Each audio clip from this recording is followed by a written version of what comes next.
YouTube, and welcome to another video and welcome to my channel, The Art of Perfumery. And today I'm very excited because today I'm gonna bring you my top 10 most complimented fragrances of the year 2020. And now, as you can expect, this video is going to be very unconventional. It's going to be also a very honest video because I don't promote any fragrances to sell nor for my personal gain. And as I always say, the fragrances I'm going to show you, they worked for me, for my environment, for my work, for my social circle, for my own occasion. So without further ado, let's dive right into the list. Let's do it.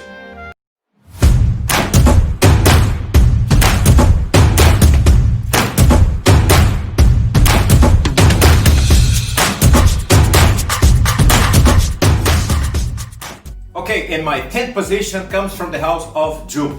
Of course, I'm talking about Dupe Homme Absolute. This is a tonka bean and incense-based fragrance with an overdose of black pepper. Amazing fragrance. I really enjoy the incense in the scent. It brings a smoky, almost a mystic, a religious vibe to the composition. And even though this is a tonka bean-based fragrance, this is not very sweet. It's actually very well blended and very well balanced. The black pepper brings a spicy, dusty feel to the composition, which is really nice, surprisingly good, especially coming from the house of Dupe. So Dupe Homme Absolute doing my 10th position. Great surprise, by the way. And my 9th position goes to Solo Louis, of course, from the house of Louis. And this fragrance is only making my 9th position because, as you can see, I don't have a lot of wears out of this fragrance. I only wore this fragrance 3 times with a wonderful feedback. The funny thing, this fragrance is classified as an Oriental, but this is a fragrance that comes very fresh, very fruity, very aromatic to my nose. Here we have a very fresh and fruity mix, especially with guava, orange, and also lemon. Them 3 fruits jump out of my skin. It's a very tropical fragrance, very nice, and it also has a blend of aromatic spices and herbs and mint that brings a very aromatic vibe with a touch of vanilla, resins that brings some sweetness to the composition. This is a very sober and very elegant fragrance. I would say sober and elegant defines this fragrance. Very nice. Solo Louis doing my 9th position. And my 8th position goes to Valentino Uomo. This fragrance is a bit underrated nowadays. It feels like this fragrance is being dethroned by its richer, its darker brother, the intense version. I actually prefer the intense version, and I wear the intense version actually way more often than the original version. But I gave a few chances to this fragrance this year, and I was actually quite impressed with the feedback of this fragrance. This fragrance has a lovely, polished, very velvety leather, very refined, with a chocolatey and nutty mix of hazelnut and chocolate with a hint of coffee. What else can I say? This is a very nice blend, very nice fragrance, a bit underrated, but it's still a very nice fragrance that's gonna garner you a lot of compliments. So Valentino Uomo doing my 8th position. We are now down to my 7th position, and that one goes easy to the house of Armaf. Who could tell?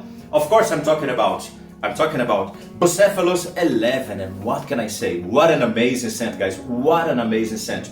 This is an amazing scent because it captured everything I like about the King of Ventus, added a touch of myrrh, and topped up with a lot of vanilla. And like I said, this is a great scent because here we have this very well-known fruity mix, smoky mix of pineapple, blackcurrant, and also bergamot as well. Of course, with a touch of myrrh and also a lot of vanilla. So if you like a Ventus and you're also a vanilla lover, you can't go wrong with this fragrance.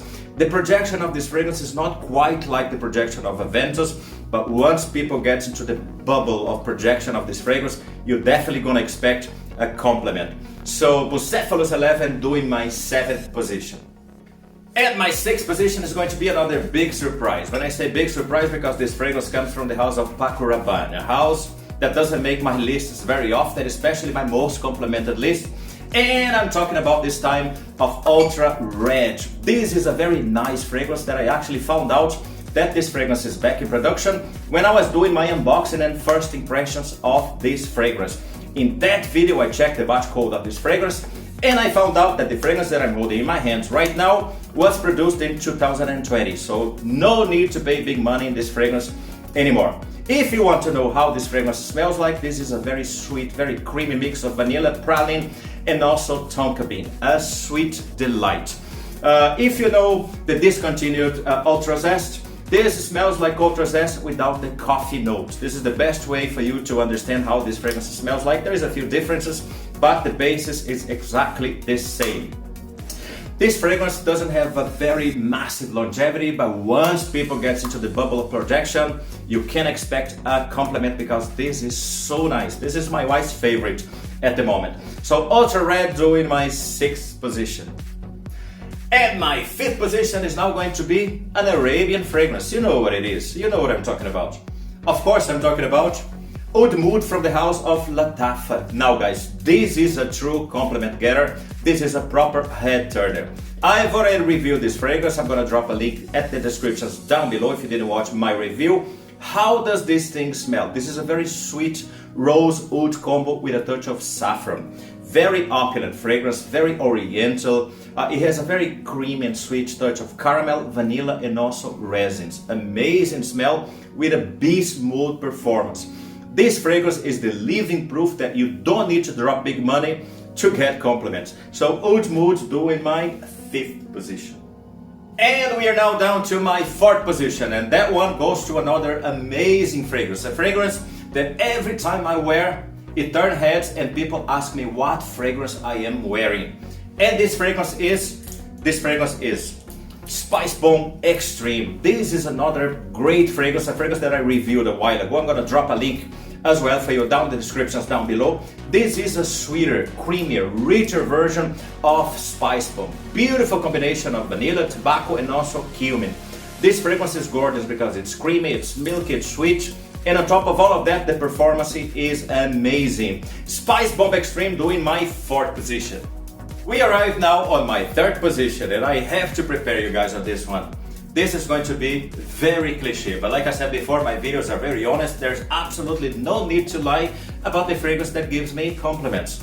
And this time I'm talking about Dior Homme Intense from the house of Christian Dior. A fragrance that I don't even remember how many times this fragrance made my list of my most complimented videos on my first channel in Portuguese. And I love this fragrance so much that as soon as I heard that Dior was going to touch the Dior Homme line, I acquired another Dior Homme Intense. So I have two 50ml bottles of this fragrance, and this shows the kind of feedback that this fragrance gives me. This shows the kind of feedback that this fragrance always been give me. So the hype is 100% truth. Dior Homme Intense doing my 3rd position. Now, I'm sure my 2nd and my 1st place is going to be a major and unexpected surprise. Okay, let's start with my 2nd position. And my 2nd position goes to Laventure by Al Haramein. As you probably know, I also own Aventus. I also own the original fragrance. But I decided to give this fragrance more opportunities, and I wore this fragrance everywhere, going to church, work, going out with friends, etc. The results were amazing. This is an amazing clone, very, very close to the original. Again, amazing performance as well. One of the closest to the real deal that you can find out there. In fact, people that I know thought that I was wearing Aventus all the time. Amazing fragrance, amazing clone. Like I said, one of the best you can find out there. Al Haramein, Laventure doing my 2nd position. And we finally arrived on my 1st position, and like I said, this is going to be a major surprise, especially because my 1st place is actually an Arabian cheapie that nobody talks about. And like I said on my review, I actually reviewed this fragrance before. This fragrance garners me compliments through the roof. Of course, that I am talking about Oud Al Sultan from the house of Amoud. This is a very sexy, intriguing, sweet, clean, soapy, musky scent. The amount of compliments that I got with this fragrance on my first wear was actually unreal. My work colleagues were complimenting me, asking me what fragrance I was wearing. Absolutely amazing. On top of that, this fragrance lasts all day. This thing is addictive. The opening of this fragrance is actually amazing, but as it dries down, it gets better and better. This was definitely by far my most complimented fragrance, and I dare to say this is a true masterpiece. The funny thing, when I sprayed this fragrance at first, I thought to myself, okay, this is another sweet, clean, musky scent. But at the end of the day, I was literally, wow, what was that? Amazing scent, Oud Al Sultan doing my 1st position. Okay guys, thank you so much for watching my videos. I really appreciate you. So if you enjoy my video, please don't forget to like this video. If you enjoy my channel, don't forget to subscribe. That will be golden. And if you don't know who I am Mark Lacerda. And of course, I see you in the next video. Be good, be safe, bye.